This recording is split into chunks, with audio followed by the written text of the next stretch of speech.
Jaime from Inky&Scrappy, joining you today on the Crescent Creations YouTube channel as well as my own.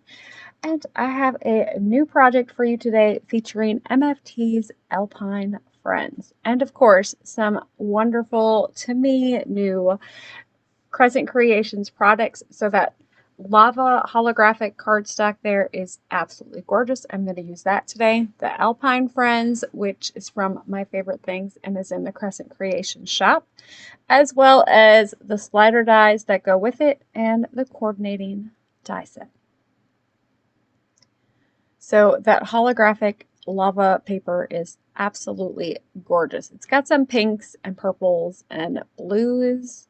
And then I also got some of the heavyweight cardstock that they carry in the shop, as well as that fall paper pack and new envelopes. So those metallic mix envelopes, the white envelopes with the metallic foil insert, and then of course a pack of the green and red Christmas ones. Go check out the shop. There is currently a sale on for the month of January 2023, 20 to 30% off all products. And then there is a coupon code. I will link that below the video for you to check out. And I think it's an extra 5% off. Keep in mind that if you use the code and your discounts and you still spend over $40, I think it's free shipping in the US, and then $60 gets you a free present, I don't know, a free something in your package. There's also reduced shipping rates for Canada and India. I will have that linked below, or you can check it out and find it on the Crescent Creations shop. So I am just hand stamping all of my images today. As you can tell, it did not go well for one of those images. And so I just used the backside. It's, you know, usually I use the Misty, and I've just been trying to get back into hand stamping because I felt I was losing my muscle memory on it, which obviously I had some issues, but I enjoy it even if I mess up sometimes. There's always a backside. There's always two sides to cardstock, and Nanny always tells me that's why cardstock is two-sided. Sometimes two sides isn't enough though, so that happens too. I am showing you how I figure out my color combos. So on the above sheet, I had done a New Day paper pack color combo. Some of it was with my Copics, and I wanted to find comparable ones with my Ohuhus. So let's see if I can read that there. My eyes aren't that good. I can list my red blend in the description box below or on my blog post at www.InkyandScrappy.com for the Copic blends that I had for the ones that I didn't have a Ohuhu for and that I was kind of looking for. I created a new color because I couldn't find one close enough to what I wanted in my 320 Ohuhu set.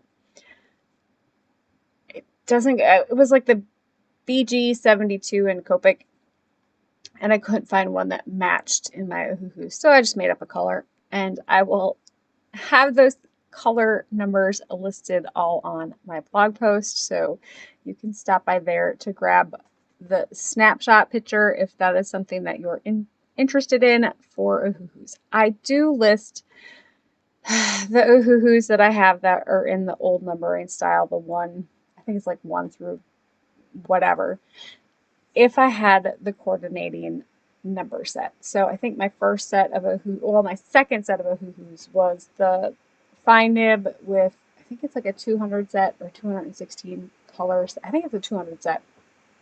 And so I do have those listed if I did have them, as well as if I ended up getting them in the brush bullet combo.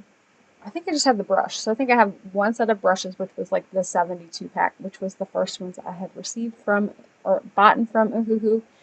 And I loved them so much. I like coloring with a fine nib for most of my smaller images like these. It just makes it easier for me. And so I had gone with that 200. And then, of course, when they came out with the 320 in the fine, I needed that one. Of course, now they have I think they have a brush and fine tip. It's a little bit more expensive. And if I didn't have 1,000 markers, I would probably go out and buy it. But I am resisting the urge because it would have both brush and that fine nib, which I absolutely love the options of both. I just reach for my Copics if I really want that brush style nib at the moment. And so I'm going over and I'm including all of the coloring today. I don't always do it, but this one was just, it's been a while since I've actually colored on camera, and I needed to do a little bit of coloring on camera. I'm not, I just lay down color. I kind of work from my darkest to my lightest tones. As you saw with my made up green one, I actually came in with that tealy color first, and then I went over it with a MG. So I ended up bringing in an MG 069, which is the darker shade, and those MGs are their blue grays that Uhuhu carries. It's kind of a dusty blue or a gray. It's a beautiful gray blue shade, and so I ended up going over that over my tealy color to get that more of a smoky blue-green color that I love so much. And then, of course, using some dark blues here to finish with my accents. I was trying to go with a new color palette to me. So I enjoy finding new color palettes, new color combos, and especially with Uhuhus, shall I say, Copics to me are too easy. My brain has to think about things sometimes. I think it just helps with that distraction from life thing for me. And if I have to problem solve something, I'm much more likely to do it. And so I absolutely love the method to get to how I get my color combos, or, the process that happens. And it just, it's how I do things. It's not necessarily how other people do things. And that's why I share my color guides, so you don't have to do all the work if that's not your thing. Copics, to me, I did get the Sandy Allneck hex chart, which if you do Copics, that's an awesome one to do. And I do pull from it because I have about 150 Copic markers. I do pull from that hex color chart when I am trying to match Uhuhus to other Uhuhu markers and finding different color combos that work. And so it's for that $5 that it cost when I got it, it's definitely worth it. I wish I could find somebody had a hex chart in Uhuhus, and don't ask me to do it because I have yet. I think if I had a full set of Copics, I could probably find and or make a hex chart in Uhuhus, but I don't, so it's not happening. And so I'm pulling in some dye inks. These are my old close to my heart ones. So that pink is Pixie, the blue is Sky Blue, and that purple is, I don't remember what it was. It's not Pansy, so Petal. It's Petal Purple. That's the one it was. So I'm going in with MFT's Stencil here. It's just their regular, I think it's their small cloud stencil. It's not their micro clouds. So it must be their mini clouds. I think it's their mini cloud stencil because they have a micro one too that I have somewhere. I can't say that I know where it currently is because I haven't used it for a while. And so when I say I like to struggle bust it, yeah. You're going to see what I do here. And I did not realize it until the replay. Well, okay. I realized it after I removed my mask. When I lifted the stencil up, I moved my mountains. And I was trying to do a more flat line. I didn't want to do a layer of cardstock on this one. I was trying to keep it fairly flat. And I wanted to keep those mountains fairly white. And yeah, so you see, I messed up. That's how much I messed up. So I ended up reaching for my Tim Holtz Ranger opaque texture paste. I haven't used this for a while. It was a little drier than it was probably supposed to be, but I mixed it up a little bit, grabbed a spatula full, and I'm going to add that to my base here. So sometimes we call this happy accident because it really turned out super cute, but it was not what I was going for. So sometimes my oopsies end up, turning out really nice. And don't worry, I have some more oopsies. I think so this is actually the first of several with using the stamp set. I'm trying to get back into my card series. I love doing them. I love working with a stamp set for multiple things because I feel like I actually get my money's worth out of it when I do at least 3 to 4 cards with the stamp set. And so you're going to get 3 to 4 with this one. So if you are joining me on the Crescent Creations YouTube channel, make sure to go and visit me on Inky&Scrappy's YouTube channel, as I will have them all on there. I'm not promising all in the next 2 weeks, but I'm hoping within the next 3 weeks I get them all edited and up on the channel. So I added some glitter, and this was, I want to say, Target glitter, like they're 25 shades of glitter stuff. Keep in mind, it's not Distress rock candy glitter, and it sticks to everything because it's like that. Is it Mylar glitter?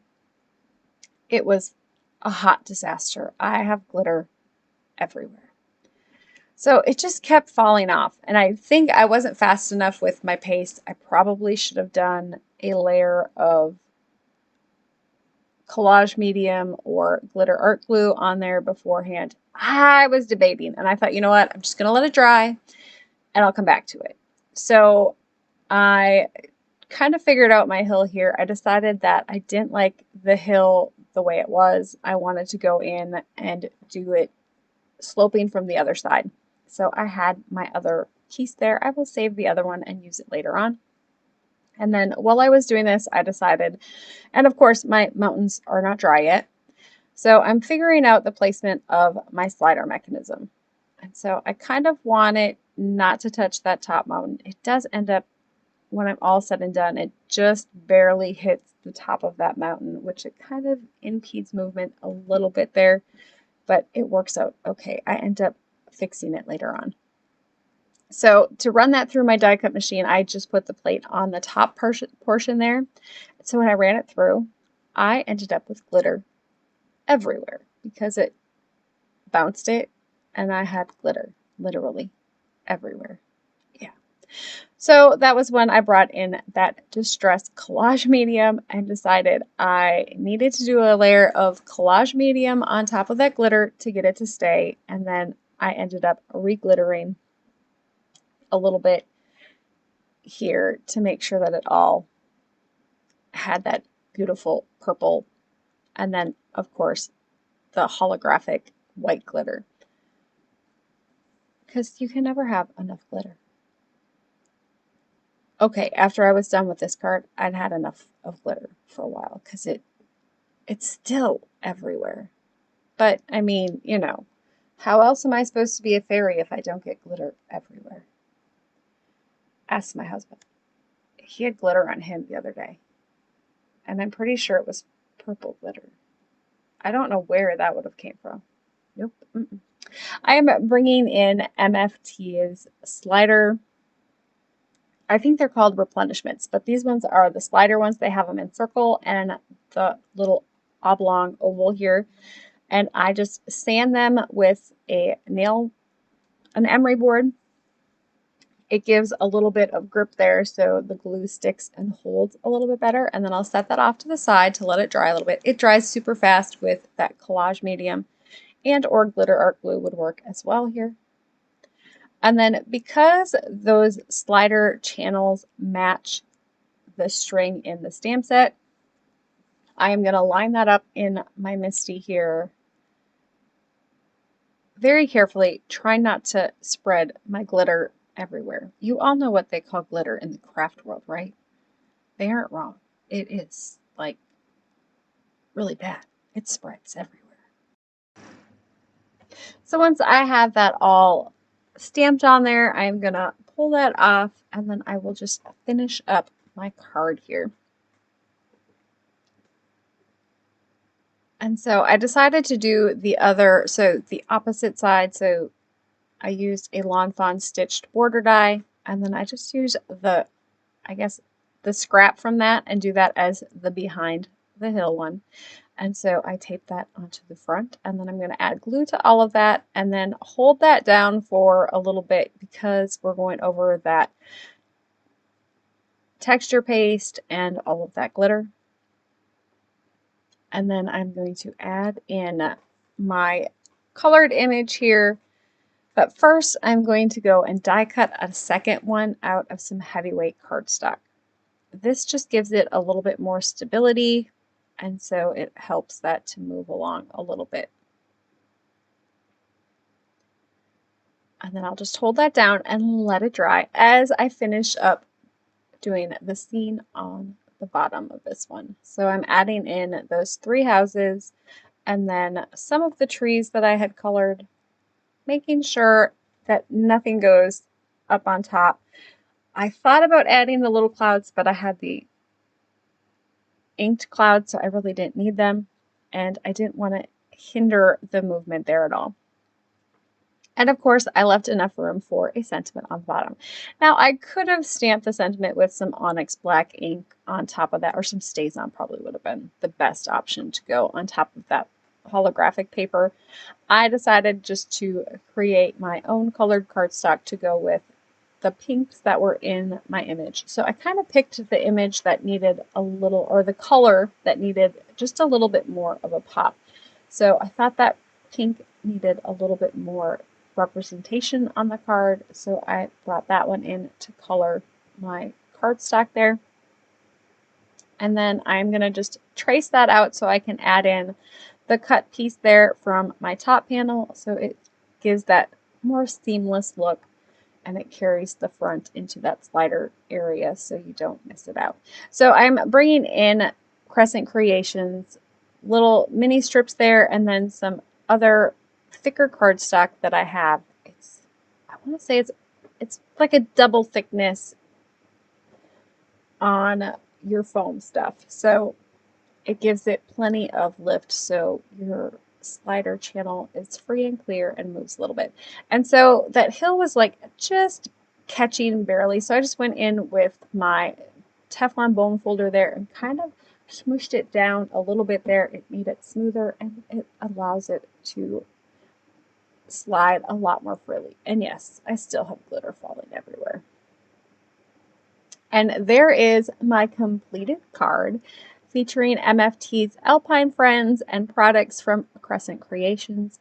Make sure to go check out the Crescent Creation shop for all of your MFT and paper needs and shaker needs. I have some shaker videos coming up soon using Crescent Creations shaker mixes. And there is the inside for you. I did actually finish it this time. I hope you have a wonderful rest of your day and have a great one. Keep getting inky.